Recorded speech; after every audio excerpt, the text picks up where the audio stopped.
آپ کو معلوم ہے قرآن مجید میں سورہ انعام میں پورا قصہ بیان ہوا ہے. جس ماحول میں کہ حضرت ابراہیم نے آنکھ کھولی ہے وہ ماحول کون سا ہے؟ ہر طرح کا شرک وہاں پر انتہائی درجے میں موجود تھا. سورج اور چاند اور ستاروں کی پرستش، بتوں کی پرستش اور سیاسی شرک. بادشاہ کہتا تھا میں خدا ہوں. نمرود جو دعویٰ تھا فرعون کا وہی اس کا تھا. کہیں سے کوئی توحید، کوئی اللہ کی بات، کوئی نیکی کی بات، کہیں کوئی روشنی، کوئی کرن اس معاشرے میں تھی؟ اس معاشرے میں خالص اللہ نے جو فطرت سلیم عطا کی تھی اور جو عقل سلیم عطا کیا تھا، اس کی روشنی میں سفر کرتے ہوئے ان تمام معبودوں کا انکار کر کے انی وجہت وجہی للذی فطر السماوات والارض حنیفا وانا من المشرکین، میں تمہارے ان معبودوں کو نہیں مانتا، میں ان کی نفی کرتا ہوں، ان سب کا باغی ہوں، یہ سب گمراہی ہے. میں نے اپنا رخ کر لیا ہے ہر طرف سے یکسو ہو کر اس ہستی کی طرف جو آسمان اور زمین کی خالق ہے. سورج کا بنانے والا، میں سورج کو نہیں پوچھتا، سورج کے بنانے والے کو پوچھتا ہوں. میں چاند کا پجاری نہیں ہوں، چاند کے خالق کا پجاری ہوں. یہ ستاروں کا میں پجاری نہیں ہوں، ستاروں کے پیدا کرنے والوں کا، کمالے کا میں پجاری ہوں. کائنات کا نہیں ہوں، کائنات کے خالق کا ہوں. انی وجہت وجہی للذی فطر السماوات والارض حنیفا وما انا من المشرکین. یہ پہلا امتحان ہے. دیکھیے اپنے اوپر قیاس نہ کیجیے. آپ جو اللہ نے پیدا کیا مسلمانوں کے گھر میں، آپ کے ایک کان میں پیدا ہوتے ہی اذان کہہ دی گئی، دوسرے میں اقامت کہہ دی گئی. آخر کہیں نہ کہیں تو کوئی اثر اس کا ہوتا ہوگا نا، تبھی تو، ورنہ یہ بے مقصد تو کام نہیں ہے. حضور سے مسنون ہے یہ. کیا پتہ ہمارے تحت الشعور کی کون سی ٹیپ جو ہے وہ اس وقت چل رہی ہو اور اس کے اوپر جو ہے یہ نقش ہو گئے، کچھ نہیں کہہ سکتے. لیکن وہاں جو کچھ بھی نہیں تھا. کفری کفر، سیاسی شرک، مذہبی شرک، ستارہ پرستی کا شرک، بت پرستی کا شرک. اس میں ایک نوجوان، سلیم الفطرت نوجوان، اس نے ان تمام سے رخ موڑ کر ایک اللہ کی ہستی کی طرف. اب آپ سوچئے دوسرا امتحان آتا ہے. اب حق پر پہنچ تو گئے، حق پر کھڑے رہنا آسان نہیں ہے.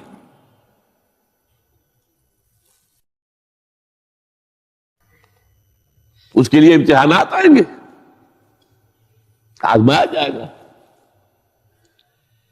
الف لام میم احسب الناس ان يتركوا ان يقولوا آمنا وهم لا يفتنون ولقد فتنا الذين من قبلهم فليعلمن الله الذين صدقوا وليعلمن الكاذبين. ہم تو آزماتے ہیں. پھر تم نے کہہ تو دیا ربی اللہ. اچھا آپ دیکھتے ہیں، تمہیں جانچیں گے، پرکھیں گے، امتحان دیں گے تمہارا. وہ امتحان کیا تھا؟ اسی کو کہا تھا سورۃ حامیم سجدہ میں، ان الذین قالوا ربنا اللہ ثم استقاموا. بے شک وہ لوگ جنہوں نے کہا ہمارا رب اللہ ہے اور پھر جم گئے. یہ جم جانا جو ہے اس استقامت میں قیامت مضمر ہے. سب سے پہلے گھر میں جنگ ہوئی. باپ کہتا ہے ابراہیم کیا؟ اراغب انت عن آلہتی یا ابراہیم، اے ابراہیم یہ کیا تم میرے آلہہ، میرے جو معبود ہیں ان سے تم نے روگردانی کر دی ہے؟ اور ابراہیم سمجھا رہے ہیں یا ابت، ابا جان، انی قد جانی من العلم ما لم یاتک فاتبعنی اہدک صراطا سویا. ابا جان میرے پاس وہ علم آیا ہے جو آپ کے پاس نہیں آیا. مجھے اللہ نے وحی کے ذریعے سے ہدایت کاملہ عطا کر دی ہے، تو آپ کو میری پیروی کرنی پڑے گی. دیکھیے بات الٹی ہو رہی ہے. وہ باپ ہے، تم بیٹے ہو. وہ کہہ سکتا ہے میں نے اپنے یہ بال دھوپ میں سفید کیے، تم کل کے بچے. آج تم مجھ سے مانگ رہے ہو، مطالبہ کر رہے ہو. دلیل پہلے دی ہے یا ابت انی قد جاءنی من العلم ما لم یاتک، وہ علم کا وہ شعبہ آپ کے پاس ہے ہی نہیں جو اللہ نے مجھے وحی کے ذریعے سے دے دیا، لہٰذا آپ کو میری پیروی کرنی ہوگی۔ یا ابت لا تعبد الشیطان، ابا جان دیکھیں شیطان کی پیروی نہ کیجیے، انہ کان للرحمن عصیا، وہ تو رحمان کا بڑا گنہگار تھا، سرکش تھا، باغی تھا۔ یا ابت انی اخاف ان یمسک عذاب من الرحمن فتکون للشیطان ولیا، ابا جان مجھے بڑا اندیشہ ہے کہ آپ کہیں اللہ کی نگاہ میں شیطان کے ساتھیوں میں شمار نہ ہو جائیں اور پھر آپ پر اللہ کا عذاب نہ آ جائے۔ لیکن جواب کیا دیا باپ نے؟ اراغب انت عن آلہتی یا ابراہیم لئن لم تنتہ لارجمنک واہجرنی ملیا، اے ابراہیم میرے آلہہ میرے معبودوں سے روگردانی کر رہا ہے، باز نہیں آؤ گے سنسار کر دوں گا، پتھر مار مار کے ہلاک کر دوں گا، اور نکل جاؤ، دفع ہو جاؤ میری نگاہوں کے سامنے سے۔ وہ فطرت سلیمہ کا حامل نوجوان کیا کہتا ہے؟ قال سلام علیک، اچھا ابا جان آپ پر سلامتی ہو، میں قال سلام علیک، میں جاتا ہوں، گھر چھوڑ کے جا رہا ہوں، لیکن میں اپنے رب سے آپ کے لیے دعا کروں گا کہ وہ آپ کو ہدایت دے، وہ مجھ پر بڑا مہربان ہے، مجھے امید ہے کہ وہ میری اس دعا کو رد نہیں کرے۔ اب اس سے ذرا آگے بات بڑھی، ابراہیم سوچتے ہیں کہ ان لوگوں کے اوپر کوئی تیشہ زوردار مارنا ہوگا، یہ جاگنے کو تیار نہیں ہے۔ میں ان سے کہتا ہوں تو ہاں کہتے ہیں، ہاں ٹھیک تو کہہ رہے ہو تم، لیکن نہیں بھائی یہ ہمارے آباء و اجداد کا دین ہے، اس پہ چلے آ رہے ہیں، کیسے چھوڑ دیں ہم؟ بات تو تمہاری ٹھیک لگتی ہے ابراہیم، تم بات تو صحیح کر رہے ہو، لیکن سورہ عنکبوت میں فرمایا مودۃ مالکم فی الحیات الدنیا، حضرت ابراہیم نے کہا تم اپنے دنیا کی زندگی کی محبتوں کی وجہ سے جکڑے ہوئے ہو، ورنہ تمہیں معلوم ہے میں نے کھول دیا تم پر کہ یہ سب بکواس ہے، یہ تمہارے عقائد جو ہیں بے بنیاد ہے، لیکن دنیاوی محبتیں یہ تعلق جو ہے تمہیں کھڑا کیے ہوئے ہیں۔ جب انہوں نے دیکھا کہ ان پر وہ اقبال کا شعر ہے کہ پھول کی پتی سے کٹ سکتا ہے ہیرے کا جگر، مرد ناداں پر کلام نرم و نازک بے اثر، مرد ناداں پر کلام نرم و نازک، اس کے اوپر تو وہ ہتھوڑا چلانا پڑتا ہے، وہ ہتھوڑا چلانے کی سوچی۔ ان کا کوئی تہوار آ تھا جس میں جا کے باہر میدان میں جا کے کوئی پوجا کرنی تھی کسی خاص ستارے کی، اور پورا شہر خالی ہو جانا تھا۔ حضرت ابراہیم نے کہا میری طبیعت تو ٹھیک نہیں، میں تو آپ لوگوں کے ساتھ نہیں جاؤں گا، آپ جائیے۔ جب چلے گئے پورا شہر خالی ہو گیا، اب انہوں نے ہاتھ میں ہتھوڑا لیا، وہ بت خانے میں گھس گئے اور سب بتوں کو توڑ کے چورا چورا کر دیا۔ لیکن طبیعت میں ایک عجیب قسم کا ایک مٹھاس والا مزاح تھا، تو اس ایک سب سے بڑے بت کو چھوڑ دیا اور اس کے کندھے پر وہ تیشہ رکھ دیا۔ اب جو وہ رات کو واپس آئے ہوں گے، آپ سوچئے ذرا، آج بھی ہندوستان کے شہر متھرا میں یا بنارس میں کہیں بتوں کے ساتھ کے کوئی حشر کر دے تو کیا قیامت آئے گی؟ کیا کیا؟ بل فعل ھذا بآلہتنا، کون ہے وہ جس نے ہمارے معبودوں کا یہ حشر کیا ہے؟ بہت کچھ کر کے کچھ لوگ ہاں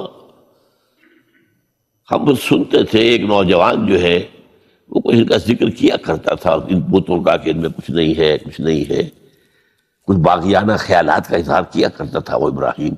بلاؤ، حاضر کیا گیا، یا ابراہیم انت فعلت ھذا، کیا اب تم نے مجھے کیا پوچھنا، اس بڑے بت سے پوچھو، اس سے پوچھو، بھائی سارے ٹوٹے ہوئے یہ سالم کھڑا ہے۔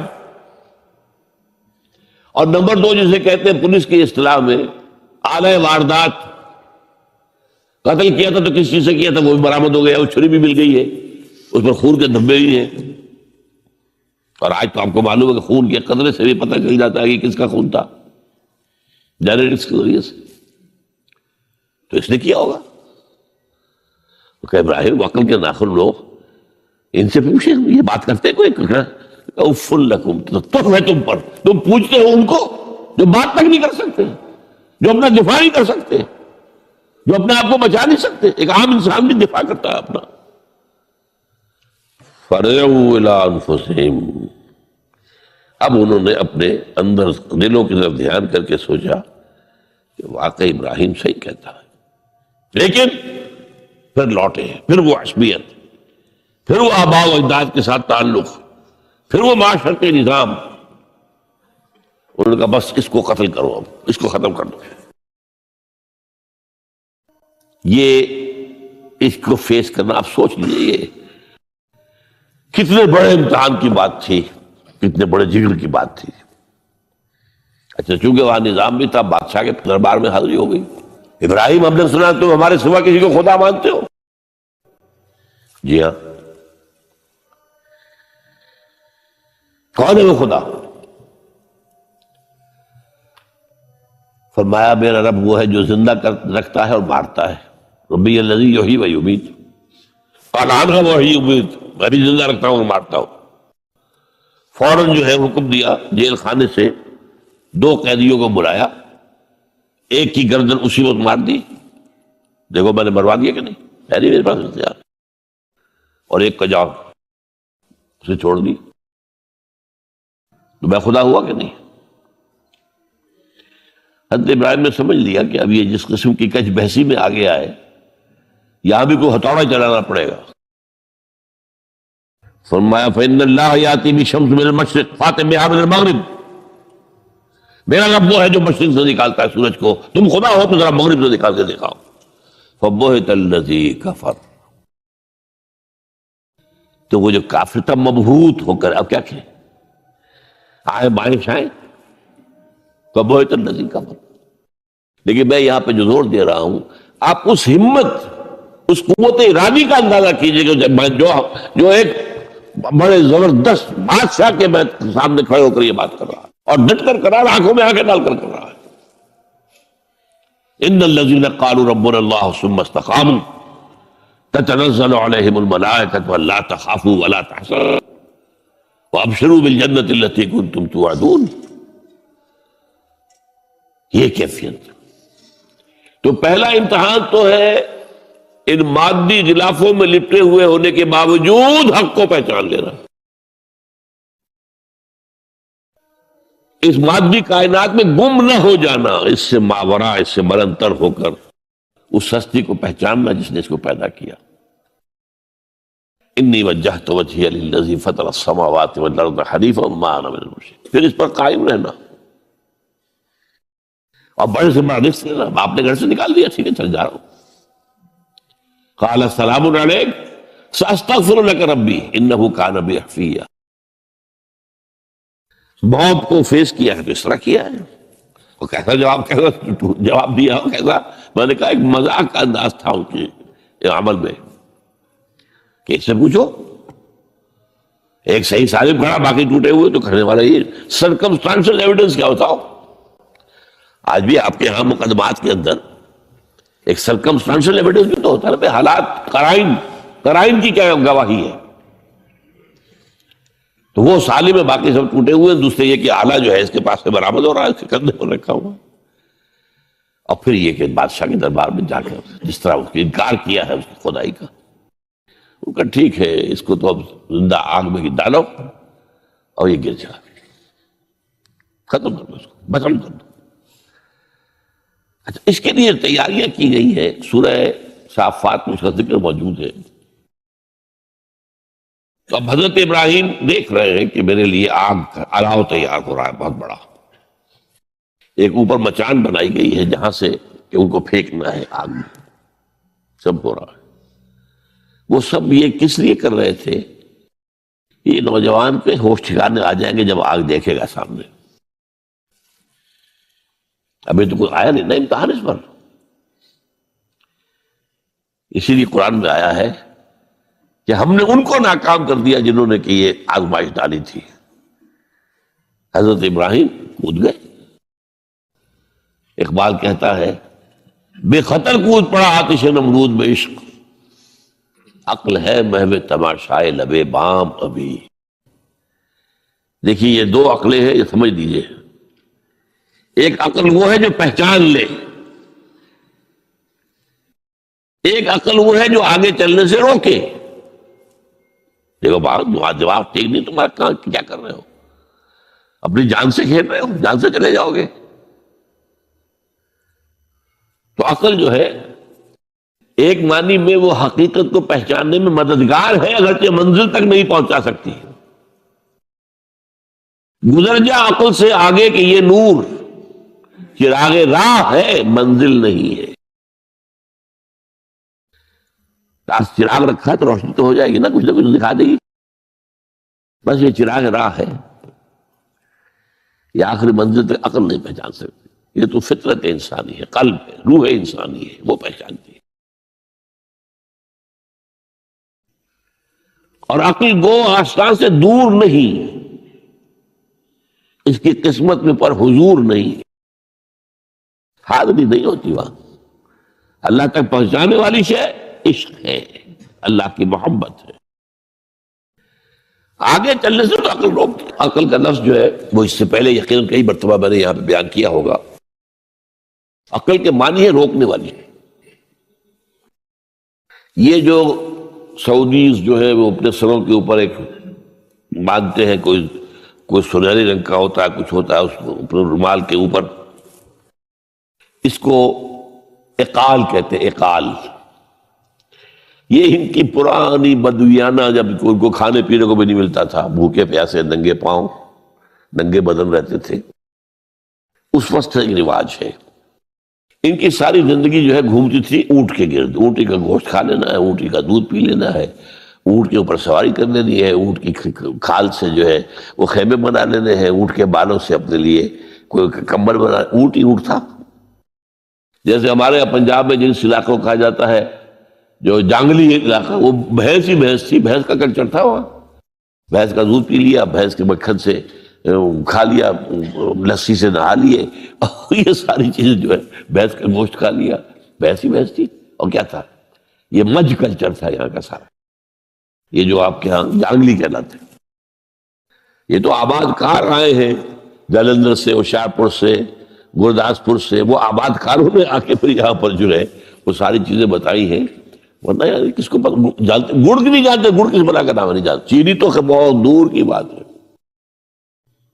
گڑ نہیں جانتے۔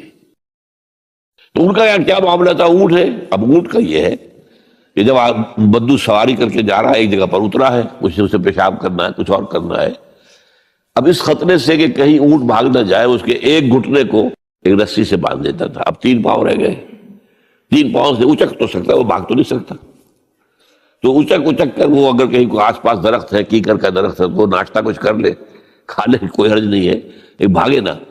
تو وہ جو رسی جس سے اونٹ باندھتے تھے، اس کا گھٹنا، وہ اب کیا ہوا، اسے جانا ہے سفر پر دوبارہ، وہ جائے گا، وہ رسی وہاں سے کھول کے سر پہ باندھ لے گا، کاٹ کے رسی کو۔ یہ اقال ہے۔ اب وہ سنہری بھی ہوتے ہیں، کیا کیا خوبصورت ہوتے ہیں، لاکھوں روپے کا ہوتا ہے، لیکن تہذیبی پس منظر اس کا یہ ہے۔ اب ظاہر بات ہے کہ وہ تو لوگ، اس لیے حدیث میں یہ لفظ آیا ہے۔ ایک مرتبہ حضور مسجد نبی میں تشریف فرما تھے، باہر کوئی بدو آئے صحابی باہر سے، اور انہوں نے اپنے اونٹ کا یا اونٹنی کا گھٹنا نہیں باندھا، اسے ویسے ہی چھوڑ کے اندر آ گئے۔ حضور نے فرمایا تم نے اس کا گھٹنا کیوں نہیں باندھا؟ جواب دیا میں نے اللہ پر توکل کیا۔ فرمایا غلط، اعقلھا ثم توکل، پہلے اس کا گھٹنا باندھو پھر توکل کرو۔ وسائل کا استعمال ترک کر دینا توکل نہیں ہے۔ ہاں یہ سمجھو کہ وسائل کے ذریعے سے نہیں ہوگا، جو بھی کچھ ہوگا اللہ کی کیے سے ہوگا، لیکن وسائل کا استعمال تو کرنا ہے۔ وہ توکل اسلام میں نہیں ہے جو رہبانیت کا توکل ہے۔ بہرحال تو یہ اب جو ہے عقل جو ہے، اب اس وقت جو کہ بے خطر کود پڑا آتش نمرود میں عشق، عقل ہے محو تماشائے لبے بام ابھی عقل تو وہیں پر کھڑی ہوئی سوچ رہی ہے کودنا چاہیے کہ نہیں کودنا چاہیے، اور ابراہیم کود بھی چکا۔ لوگ حیران رہ گئے، لیکن اللہ نے اس آگ کو گل و گلزار بنا دیا. قلنا یا نار کونی بردن وسلام علی ابراہیم. اب آیا چوتھا امتحان کہہ لیجیے اس کو. یہ رسولوں کے باب میں اللہ کا قاعدہ ہے. اس قوم کی طرف کسی رسول کو بھیجیں، اگر وہ قتل کرنے پر آمادہ ہو جائے رسول کو تو پھر وہاں سے ہجرت کی اجازت ہوتی ہے. جیسے حضور جب دار الندوہ میں فیصلہ ہو گیا کہ اب قتل کر دو محمد کو صلی اللہ علیہ وسلم، اس سے پہلے یہ اندیشہ تھا جب تک کہ ابو طالب زندہ تھے کہ چچا سپورٹ پر ہے ابو طالب، اب بنو ہاشم کا وہ سردار ہے، تو یہ ہماری جو ہے ان فائٹنگ ہو جائے گی، ٹرائبل، انٹر ٹرائبل یا انٹرا ٹرائبل کہنا چاہیے، کہ قریش کے اندر ہی آپس میں جب ہم لڑ پڑیں گے تو ہماری جو دھاک بیٹھی ہوئی ہے پورے عرب میں وہ تو ختم ہو جائے گی. A house divided amongst itself can understand. یہ وہ چیز تھی جو ابھی تک ان کے ہاتھ روکے ہوئے تھی. اب ابو طالب مر گئے. اب جو سردار ہے بنو ہاشم کا وہ ابو لہب ہے، وہ حضور کا سب سے بڑا دشمن ہے. لہذا فیصلہ ہو گیا. تب آپ گئے ہیں طائف اور وہاں سے بھی ناکام آئے ہیں. اس کے بعد یہ ہے کہ باقی سب صحابہ کو آپ نے اجازت دے دی چلے جاؤ مدینے، لیکن ابھی آپ منتظر رہے جب تک کہ ایکسپریس پرمیشن نہ آئے. رسول اپنی جگہ چھوڑ نہیں سکتا. بہرحال یہ ایک علیحدہ معاملہ ہے. اس میں تھوڑی سی خطا ہو گئی تھی حضرت یونس علیہ السلام کے ساتھ کہ وہ اپنے قوم کے اس رویے سے دل برداشتہ ہو کر غصے کے اندر بھرے ہوئے یہ ماننے والے نہیں ناہنجار لوگ چھوڑ کر چلے گئے، اگرچہ اللہ کی اجازت ابھی نہیں آئی تھی. یہی وجہ ہے اللہ نے انہیں سزا دی. مچھلی کے پیٹ میں رہے، وہاں وہ استغفار کرتے رہے، لا الہ الا انت سبحانک انی کنت من الظالمین. پھر اس ویل مچھلی نے اگل دیا ان کو اور ساحل کے اوپر رہے. اس کا پورا ذکر ہے قرآن مجید میں. بہرحال تو یہ اب معاملہ آ گیا وطن کو چھوڑنے کا، لہذا ہجرت کی. اب ان قال انی ذاہب الی ربی سیہدین.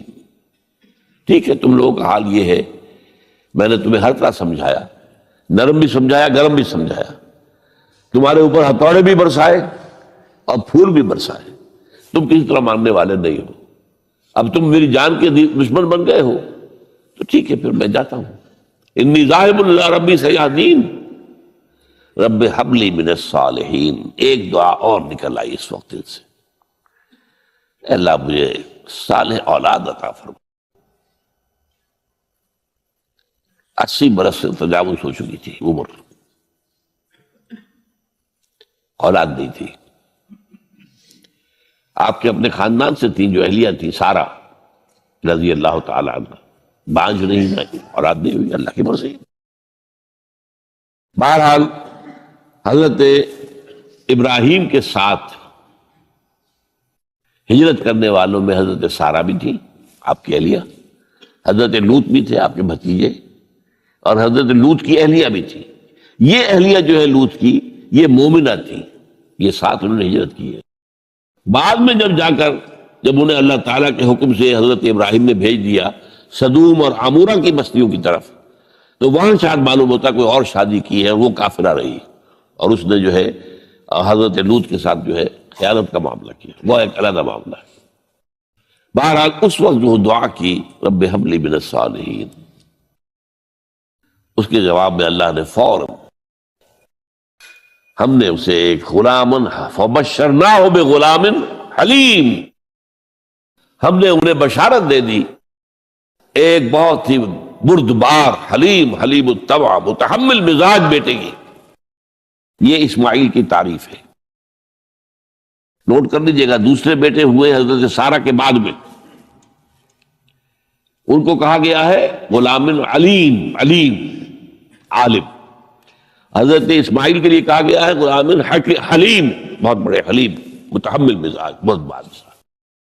اس کا بھی تھوڑی سی داستان بیان کر دوں. حضرت سارہ کے یہاں اولاد نہیں تھی.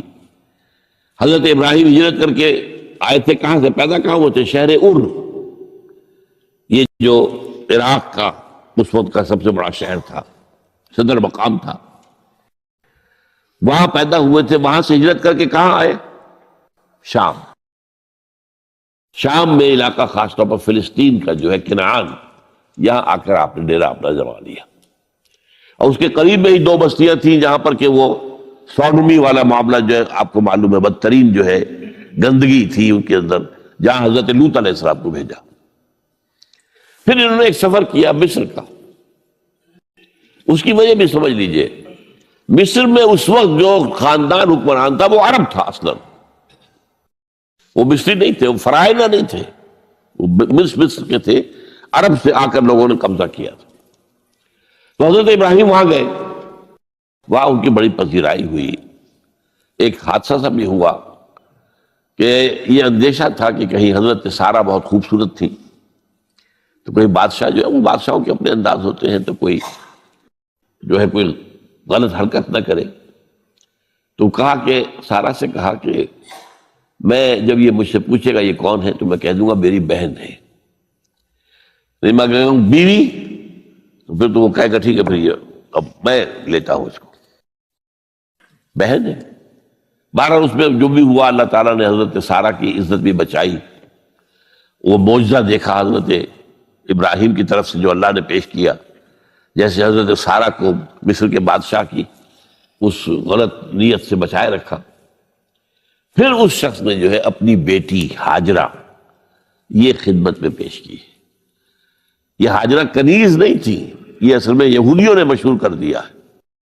یہودی کہتے ہیں کہ اصل بیوی تو تھی حضرت سارہ، اور سارہ کے یہاں اولاد بعد میں ہوئی ہے، وہ ہے اسحاق، اسحاق کے بیٹے ہیں یعقوب، یعقوب کی اولاد ہم ہیں، تو اصل تو ابراہیم کی اولاد ہم ہیں۔ ہاجرہ جو ہے تو کنیز تھی، لونڈی تھی، لہذا اس کی وہ عزت ہی نہیں، اسماعیل تو وہ عزت ہی نہیں، اسماعیل کا وہ مقام ہی نہیں۔ یہ یہودیوں کا قول ہے، لیکن وہ اصل میں کنیز نہیں تھی، وہ بیٹی تھی، شہزادی تھی۔ بلکہ تاریخ نے اپنے آپ کو پھر دہرایا ہے، کئی ہزار سال بعد حضور نے صلح حدیبیہ کے بعد جب خطوط لکھے ہیں دعوتی بادشاہوں کے نام، شہنشاہ ایران، شہنشاہ روم، مقوقس مصر، نجاشی حبشہ، خطوط لکھے، تو مقوقس جو ایک طرح کا بادشاہ تھا، پیٹریارک تھا، جو الیگزینڈریا کا، اس نے اکرام کیا حضور کے جو سفیر تھا، ان کا بڑی عزت کی، احترام کیا، اور پھر حضور کی خدمت میں دو جو ہے خواتین کو بھی بھیجا۔ اب اس زمانے میں یہی رواج دنیا کے اندر چلتے تھے، اور یہ گھوڑا بھیجا، دلدل، وہ جو حضور صلی اللہ علیہ وسلم کا بہترین گھوڑا تھا، تو انہی میں سے ایک کنیز جو ہے ان سے حضور نے نکاح کیا، ماریہ قبطیہ، اور ماریہ قبطیہ سے اللہ نے اولاد دی حضور کو عمر کے آخری درجے میں۔ حضرت ابراہیم نام رکھا ان کا۔ نوٹ کیجیے، سائیکل مکمل ہو رہا ہے۔ ابراہیم گئے تھے مصر، وہاں سے ہاجرہ آئی، اور اس سے اسماعیل ہوئے، اسماعیل سے یہ ساری نسل چلی، محمد پیدا ہوئے، محمد کے نکاح میں پھر مصر سے آئی ہوئی ایک خاتون آئی ہے ماریہ قبطیہ، ان سے جو پیدا ہوئے ان کا نام ابراہیم رکھا۔ تو یہ گویا کہ یہ ایک عجیب سائیکل ہے۔ بہرحال لیکن جب حضرت سارہ نے دیکھا کہ میرے ہاں تو اولاد نہیں ہو رہی، تو حضرت ابراہیم سے کہا کہ میں آپ ہاجرہ کے ساتھ آپ جو ہے ذر و شوقت معاملہ قائم کر لیجئے، تو اللہ آپ کو ان کے ذریعے سے اولاد دے دے، مجھے تو امید نہیں ہے کہ میرے ہاں اولاد ہو۔ تو اس پر حضرت ابراہیم نے ان کے ساتھ وہ رشتہ قائم کیا، اور اللہ نے اسماعیل جیسا بیٹا دے دیا۔ اب اللہ تعالیٰ نے حکم دیا ہاجرہ اور اپنے اس بیٹے کو لے جاؤ، اور جاؤ وہاں بواد غیر ذی زرع، جاؤ وہاں حجاز کی اس وادی کے اندر، وادی غیر ذی زرع، وہاں ان کو چھوڑ دو۔ اب یہ امتحان دیکھیے، توکل کا امتحان۔ حضرت ابراہیم لے آئے، کوئی متنفس نہیں، کوئی گھاس تک پیدا نہیں ہو رہی، کوئی درخت کا ہونا تو اور بڑی بات ہے کہ کہیں کھجور کا درخت ہو یا کوئی اور درخت بھی نہیں، پانی نہیں، پانی کا ایک مشکیزہ تھا ابراہیم کے پاس، وہ چھوڑ دیا، کچھ کھجوریں تھیں وہ دے دی اور چلے۔ حاجرہ پوچھتی ہے ہمیں کس کے پاس سارے چھوڑ کے جا رہے ہیں؟ کہنے لگے اللہ کے۔ یہ ہے توکل، اللہ کا حکم ہے، دعائیں مانگ کر رب ہب لی من الصالحین فبشرناہ بغلام حلیم۔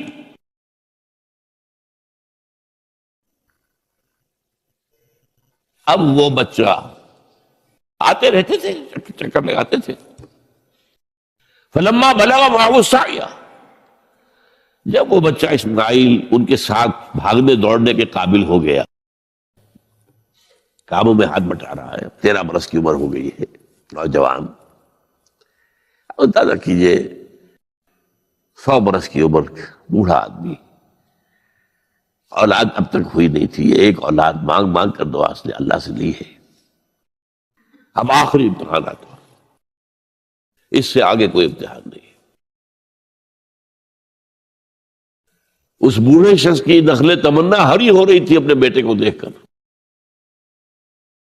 فلما بلغ معه السعی قال یا بنی انی اری فی المنام انی اذبحک فانظر ماذا تری. کہتے ہیں حضرت ابراہیم بیٹے، میں مسلسل دیکھ رہا ہوں خواب میں کہ میں تمہیں ذبح کر رہا ہوں،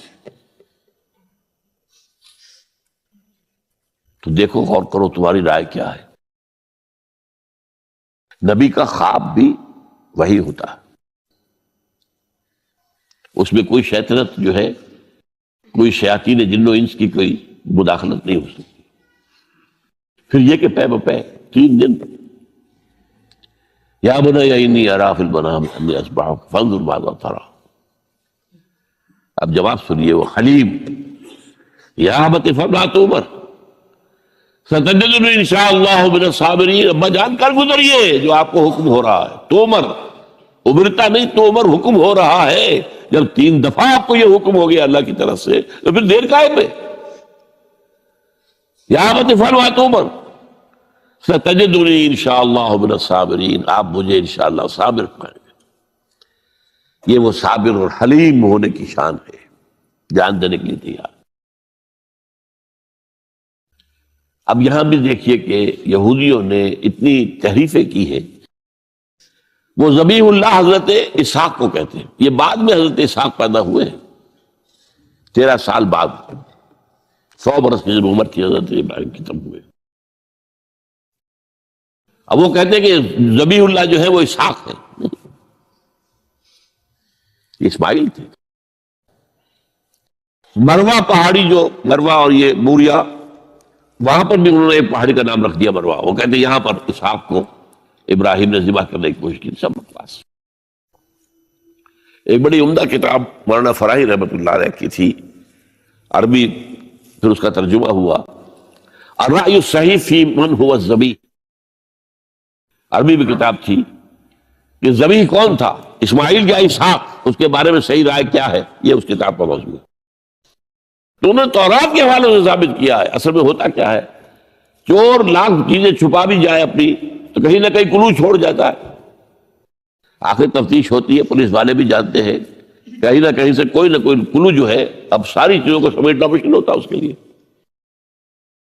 تو اس کے اندر وہاں کلو موجود ہے، اسحاق اس کے اندر، تورات کے اندر، جس سے ثابت ہوتا ہے. انہوں نے ثابت کیا. الرأی الصحیح فی من هو الذبیح، اس کا میں نے ترجمہ شائع کیا تھا جب میں نے ابتدا کی ہے لاہور میں آ کر اپنے کام کی 1965 میں. تو دارالاشاعت الاسلامیہ میں نے قائم کیا تھا اپنا ایک دارالاشاعت پبلشنگ ہاؤس، اس سے وہ کتاب شائع کی تھی میں نے. اب بھی وہ چھپتی ہے، اب وہ اور پبلشر ہیں ان کے، وہ چھاپ رہے ہیں. بہرحال تو حضرت اسماعیل جو ہے وہ ذبیح اللہ ہے. اللہ نے جب لٹا دیا، فلما اسلما وتلہ للجبین. اب یہاں پر ذرا نوٹ کیجئے، اسلما، جب دونوں نے اسلام کا مظاہرہ کیا، وہ جو میں نے کہا تسلیم، سر تسلیم خم ہے جو مزاج یار میں آئے. بوڑھا باپ چھری لے کر تیار ہو گیا ہے اور جوان بیٹا گردن ڈال کر بس صرف ایک احتیاط کی ہے کہ پیشانی کے بل لٹایا ہے تاکہ چہرہ سامنے نہ رہے. اتنی بات. چھری چلاتے ہوئے چہرہ اوندا بولتا لہو للجبین، پیشانی کے بل انہوں نے لٹا دیا اور پھر چھری چلائی. لیکن اللہ نے پکار کر کہا، یا ابراہیم قد صدقت الرؤیا انا کذالک نجزی المحسنین. اے ابراہیم بس تم نے اپنا خواب پورا کر دیا. میں نے آج سے بہت پہلے مضمون لکھا تھا اس پر، تو میں نے کہا تھا جس کا امتحان لیا جا رہا تھا وہ فیل نہیں ہوا، ممتحن کو مس کرنی پڑی، اللہ کو بس بس بس۔ ان ھذا لہو البلاء المبین، اے ابراہیم واقعی در یہ بہت بڑی آزمائش تھی جس میں تم پورے اتر گئے ہو۔ یہ میں نے آپ کے سامنے زندگی کا جو پورا ایک نقشہ ہے ابراہیم کا، ہر قدم پر امتحان، ہر قدم پر امتحان، ایک سے ایک کڑا امتحان، ایک سے ایک بڑا امتحان، اور آخری امتحان یہ تھا ان ھذا لہو البلاء المبین۔ جب ممتحن یہ کہتے بھائی بات تم بہت پرچہ واقعی میں نے بہت مشکل سیٹ کیا تھا، کمال ہے تم نے بہت عمدہ حل کیا، تو اس سے بڑی شاباش کیا ہوگی؟ لیکن اس کے ساتھ یہ ہے کہ اب اگلا موضوع آ رہا ہے میرا، جہاں تک تو معاملہ آ گیا، یہ قربانی جو ہے اس کو پھر ہمیشہ کے لیے اب سنت ابراہیم کے طور پر جا باقی رکھا گیا۔ این اس وقت جنت سے ایک میڑھا ان کی جگہ آ گیا، حضرت اسماعیل کو کوئی قدم نہیں پہنچے، کچھ بھی نہیں، میڑھا ذبح ہو گیا۔ اور وہ قربانی ہے جو آج پوری دنیا میں اس وقت سے لے کر ترکنا علیہ فی الآخرین، ہم نے اس کی یہ یاد ہے، یہ قربانیاں جو آپ دیں گے یہ کیا ہے؟ حضور سے پوچھا گیا ما ھذی الاضاحی یا رسول اللہ، اے اللہ کے رسول یہ اضاحی کیا ہے، یہ کیا ہے، یہ جو ہم قربانیاں دیتے ہیں کیا ہے؟ قال سنت ابیکم ابراہیم، یہ تمہارے باپ ابراہیم کی سنت ہے، اس کو زندہ رکھا ہے اللہ نے، ان کے اس امتحان کی کامیابی کو اس کا جشن منایا جا رہا ہے، ہر سال لاکھوں کا کروڑوں جانور جو ہے اللہ کے نام پر ذبح ہو رہے ہیں۔ یہ وہ اسماعیل کی قربانی کا جو ہے یہ جشن ہے جو منایا جا رہا ہے۔ البتہ یہاں میں ایک بات کہہ دوں، علامہ اقبال نے ایک شعر میں شاعرانہ ایک ہوتا نا تصور، ایک اس میں ایک بات کہی ہے جو میرے خیال میں مناسب نہیں ہے۔ شعر تو بہت اچھا ہے، غریب و سادہ و عجیب، غریب و سادہ و رنگی ہے داستان حرم، نہایت اس کی حسین ابتدا ہے اسماعیل۔ یہ بہت سے لوگوں کو بہت شعر پسند آتا ہے، خصوصاً شیعہ بھائیوں کو تو بہت ہی پسند آئے گا، کہ وہ جو قربانی اسماعیل کی ہو رہی تھی اور نہیں ہوئی تھی وہ قربانی ہے جو حسین کی ہوئی ہے کربلا کے اندر۔ تو غریب و سادہ و رنگی ہے داستان حرم، نہایت اس کی حسین ابتدا ہے اسماعیل۔ میں کہتا ہوں اس میں تو کوئی چیز جوڑ کھانے والی ہے ہی نہیں۔ اسماعیل کو ذبح کرنے والے کون تھے؟ رسول، امام الناس، خلیل اللہ، ابو الانبیاء، اور حسین کو ذبح کرنے والے کوفی، یزیدی، زیادی۔ نمبر 2، اسماعیل تو ذبح نہیں ہوئے، حسین تو ذبح ہو گئے، کیا مناسبت ہے؟ نمبر 3، حضرت اسماعیل نے تو خود ہی گردن ڈال دی تھی، حضرت حسین تو لڑتے ہوئے ماشاءاللہ بہادری کے ساتھ لڑتے ہوئے جان دیے، اور انہوں نے ایسے تو نہیں گردن ڈال دی تھی، تو کوئی مناسبت نہیں ہے، تو کوئی نہ کوئی تو مناسبت ہونی چاہیے نا۔ تو اس کی میں نے ترمیم کی ہے، اور علامہ اقبال سے جب اگر اللہ نے آخرت میں ملاقات کرائی تو بتاؤں گا، وہ بھی شاید مان لیں گے میری بات کو، کہ غریب و سادہ اور رنگی ہے داستان حرم، نہایت اس کی ہے عثمان ابتدا حابیل۔ یہ حابیل اور قابیل دو بھائیوں کا معاملہ ہوا تھا، دونوں نے قربانی پیش کی، قابیل کی اللہ نے قبول نہیں کی، حابیل کی کر لی۔ اب مجھ سے بڑا ہوا قابیل نے کہا میں تمہیں مار دوں گا، ہلاک کر دوں گا۔ انہوں نے کہا بھائی جان اب یہ تو اللہ کا کام ہے، کس کی قربانی اس نے قبول کی کس کی نہیں کی، اللہ تو قبول کرتا ہے متقیوں سے۔ باقی اگر آپ اپنا ہاتھ اٹھائیں گے مجھے قتل کرنے کے لیے، میں اپنا ہاتھ نہیں اٹھاؤں گا۔ میں تو یہ چاہوں گا کہ آپ اپنے گناہ کا بوجھ بھی لے جائیں، میرے گناہ کا بوجھ بھی آپ ہی لے جائیں۔ مجھے قتل کریں گے مظلوم حالت میں تو میرے سارے گناہ بھی آپ کے کھاتے میں پڑ جائیں گے، تو میں تو کامیابی اسی کو سمجھتا ہوں۔ یہ تو آدم کے 2 بیٹوں کا معاملہ ہو رہا ہے کہ نہیں، یہی تو معاملہ ہوا حضرت عثمان کے ساتھ، لاکھوں مربع میل کی حکومت تھی ان کی، لاکھوں فوجی موجود تھے. یہ جو تھے گنتی کے چند لوگ آ گئے تھے شریر عبداللہ ابن سبا کے پیروکار، وہ تو اجازت اگر دیتے تھے شام سے مصر سے فوج تیار کھڑی ہے اور اجازت مانگ رہی ہے کہ آپ اجازت دیجیے ہمارے انتقال کا نہیں، اجازت نہیں دے نہیں. اتنی بڑی بات ہے یہ کہ حضرت عثمان کہتے ہیں کہ میں کسی کلمہ گو کا کے خون سے اپنا ہاتھ رنگنا نہیں چاہتا. یہ کچھ بھی ہے، کلمہ گو تو ہے. اپنی جان بچانے کے لیے کلمہ گو کی جان لے لوں.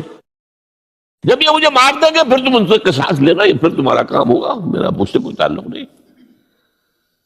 تو وہ ہے کہ جو اصل میں جن کو پھر شہید کیا گیا، اور قابیل نے حابیل کو شہید کیا.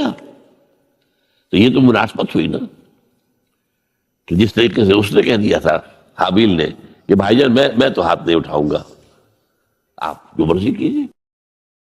اسی طرح حضرت عثمان نے کہا میں ہاتھ نہیں اٹھاؤں گا، میں کلمہ گو کا کسی کا خون اپنے گردن پر نہیں لینا چاہتا.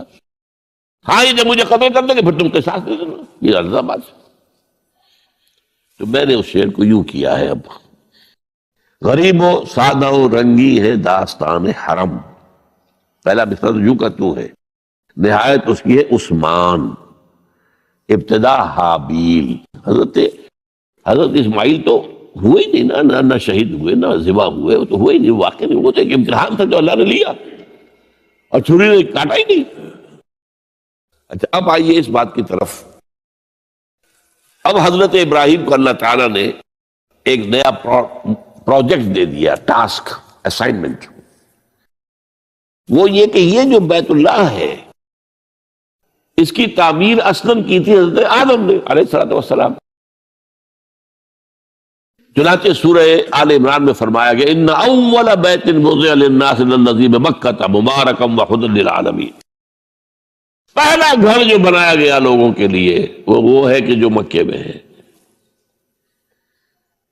لوگوں کے لیے کیا مانی؟ اللہ کی عبادت کے لیے، توحید کے مرکز کے طور پر. ظاہر بات ہے حضرت آدم اللہ کے نبی تھے تو کوئی نہ کوئی نماز کی شکل تو تھی نا ان کے ہاں بھی، ہمارے ہاں بھی ہے. انہوں نے یہ گھر بنایا. اس کے بعد سیلابوں میں اور بہت عرصہ گزرنے کے بعد، کیونکہ اس کے بعد جو زیادہ رہا معاملہ انبیاء کا نبوت کا، وہ رہا ارض فلسطین سے متعلق رہا. آپ کو معلوم ہے حضرت اسماعیل کے بعد سے لے کر حضور تک کوئی نبی رسول عرب میں تو آیا ہی نہیں. لہذا یہ ہے کہ یہ جو ہے یہ گھر یہ اس کے بعد جو ہے عرصے تک چونکہ پڑا رہا. حضرت آدم کے بعد پھر سیلاب کی وجہ سے بہہ گیا. عمارت اوپر کی رہ گئی، ختم ہو گئی، بہہ گئی، بنیادیں رہ گئی تھی. اس لیے کہ یہ جو حضرات وہاں جاتے ہیں ان کے علم میں ہے کہ اصل میں جو طائف ہے اونچائی پر ہے، پہاڑی مقام ہے، سید افزا مقام ہے. بارش جب ہوتی ہے تو اس کا پانی جو آتا ہے وہ سیل کہلاتا ہے، وہ مکے سے ہو کر گزرتا ہے. جنت المالا کی طرف سے ڈھلوان ہے، پانی یہاں سے گزرتا ہے. اور یہ مکہ جو ہے کعبہ یہ عین یوں سمجھیے کہ ایک پیالے کے عین نیچے جو ہے باٹم میں وہاں پر یہ کھڑا ہوا ہے، چاروں طرف پہاڑ ہے. تو سیلاب کی راہ گزرتی ہے. تو اس وجہ سے یہاں سے وہ پھر حضرت آدم کا بنایا ہوا گھر جو ہے وہ ختم ہو گیا. اب اس کے بعد وَإِذْ بَوَّأْنَا لِإِبْرَاهِيمَ مَكَانَ الْبَيْتِ، جبکہ ہم نے ابراہیم کے لیے نشاندہی کر دی اس گھر کی جگہ کی کہ لو ابراہیم یہ جہاں تمہارے ہم نے اولاد کو یہاں آباد کروایا تھا. ربنا انی اسکنت من ذریتی بواد غیر ذی زرع عند بیتک المحرم. اب اس گھر کی تعمیر کرو. چنانچہ یہ سورہ حج کے 2 رکوعوں کے اندر معاملہ آتا ہے. وَإِذْ بَوَّأْنَا لِإِبْرَاهِيمَ مَكَانَ الْبَيْتِ أَلَّا تُشْرِكْ بِي شَيْئًا وَطَهِّرْ بَيْتِيَ لِلطَّائِفِينَ وَالْقَائِمِينَ وَالرُّكَّعِ السُّجُودِ. اب یہ گھر تعمیر کرو ہمارا بیت اللہ، اور اس گھر کے اندر صفائی ستھرائی رکھو، پاک رکھو اس کو، شرک کی آلودگی سے بھی پاک اور ویسے بھی کوڑا کرکٹ نہ ہو، ڈھیر نہ ہو، تاکہ اگر کوئی میرے بندے یہاں آئے رکوع و سجود کے لیے تو ایسا نہ ہو کہ کوڑا پڑا ہوا ہو، بدبو آ رہی ہو، کوئی اور غلط پڑی ہوئی ہو. جب یہاں کھڑے ہو، یہاں اعتکاف کریں عاکفین چونکہ اس میں سورہ بقرہ میں جو ہے 2 کا ذکر ہے. وَعِدْنَا إِلَىٰ إِبْرَاهِيمَ وَإِسْمَاعِيلَ أَن طَهِّرَا بَيْتِيَ لِلطَّائِفِينَ وَالْعَاكِفِينَ وَالرُّكَّعِ السُّجُودِ. باپ بیٹے دونوں کو حکم دیا جا رہا ہے. یا سورہ حج میں 1 کا ذکر ہے. وَإِذْ بَوَّأْنَا لِإِبْرَاهِيمَ مَكَانَ الْبَيْتِ أَلَّا تُشْرِكْ بِي شَيْئًا وَطَهِّرْ بَيْتِيَ لِلطَّائِفِينَ وَالْقَائِمِينَ وَالرُّكَّعِ السُّجُودِ وَأَذِّنْ فِي النَّاسِ بِالْحَجِّ. اور ذرا اذان دو، پکارو لوگوں کو کہ آؤ حج کے لیے. کہاں تک وہ اذان کی آواز گئی ہوگی، کہاں تک بات پہنچی ہوگی؟ اللہ کا حکم ہے، اذان دیے. اذن فی الناس بالحج یاتوک رجالا وعلی کل ضامر یاتین من کل فج عمیق لیشہدوا منافع لہم. پکارو لوگوں کو حج کے لیے، وہ آئیں، تمہارے پاس پیدل چل کر بھی آئیں گے اور اونٹنیوں کے اوپر بھی آئیں گے. اتنی دور سے آئیں گے کہ اونٹنیاں کمزور ہو جائیں گی، دبلی ہو جائیں گی چل کر. وہ آئیں گے تاکہ وہ دیکھیں کہ اللہ تعالیٰ نے کیا کیا روحانی برکات اس جگہ رکھی ہوئی. لیشہدوا منافع لہم وَيَذْكُرُوا اسْمَ اللَّهِ فِي أَيَّامٍ مَّعْلُومَاتٍ عَلَىٰ مَا رَزَقَهُم مِّن بَهِيمَةِ الْأَنْعَامِ. اور یہاں پر آ کر وہ ہمارے حضور میں قربانی پیش کریں، ہمارے وہ حیوان جو ہم نے بنائے ہیں، ہم نے بنائے ہیں، ان کو پیش کریں، ان کا خون بہائیں، نحر کریں ان کا. اور پھر فَكُلُوا مِنْهَا وَأَطْعِمُوا الْبَائِسَ الْفَقِيرَ. پھر اس قربانی میں سے خود بھی کھاؤ اور جو فقیر ہے، مساکین ہے، ان کو بھی دو اور بانٹو. یہ ہے وہاں سے جو حج چلا ہے، اور وہ چل رہا ہے. اللہ کا شکر، حج میں وقفہ نہیں آیا. ایک زمانہ تھا بدامنی کا، تھوڑا سا زمانے میں آ کر فاطمیوں نے حملہ کیا ہے اور یہاں سے حجر اسود بھی نکال کر لے گئے ہیں، اور تھوڑے عرصے کے لیے انہوں نے اپنی خلافت بھی قائم کی ہے مصر کے اندر. لیکن یہ کہ عام طور پر یہ کہ سلسلہ چلا آ رہا اللہ کے فضل و کرم سے. 30 لاکھ آدمی حج کر رہا ہے. یاتو کا رجالن، اب رجالن تو کوئی بھی نہیں آتا ہوگا، اب تو کاروں میں آتے ہیں، بسوں میں آتے ہیں، بڑے بڑے ٹرکوں میں آتے ہیں، بڑے اور ہوائی جہازوں سے آتے ہیں. لیکن یہ کہ یاتو کا رجالن وعلی کل ضامر یاتین من کل فج عمیق لیشہدوا منافع لہم. یہاں آ کر